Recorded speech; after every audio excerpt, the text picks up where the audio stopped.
ক্ষতিগ্রস্ত হয়েছি।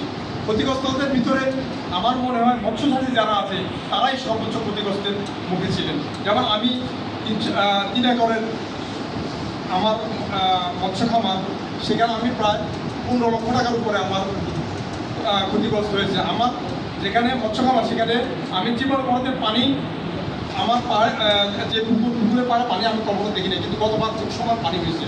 আমি 2 বার করে ওটা করার জন্য জাল দিছি, জাল লাগাইছি, কিন্তু তারপরেও শেষ সংখ্যা করতে পারি নাই। আমার প্রতিটা মাছের ওজন ছিল 300 থেকে 400 গ্রাম। আমার প্রায় 25,000 মাছ ছিল এবং সাদা মাছ ছিল, পাঙ্গাস ছিল। এই নিয়ে আমার প্রায় 7 থেকে 8 টন মাছ ছিল। তো আমার সমস্ত কিছু আমি একেবারে নিঃস্ব হয়ে গেছি। তারপরে আমরা অনেক আশা নিয়ে আমাদের মৎস্যজীবী যারা আছে বাবু ভাই সহ আমরা এখানে ওনাদের দ্বারস্থ হয়েছি এবং আমাদের ক্ষতির পরিমাণ আমরা যেগুলো আছে নির্ণয় করে আমরা এটা জমা দিচ্ছি, কিন্তু সেটা আশানুরূপ কোনো ফলাফল আমরা দেখতে পাই না ব্যক্তিগত জীবনে।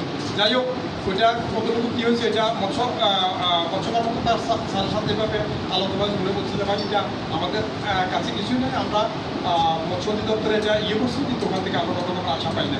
আচ্ছা, এইটা হলো আমাদের মূল সমস্যা। আর সমস্যা হলো আমাদের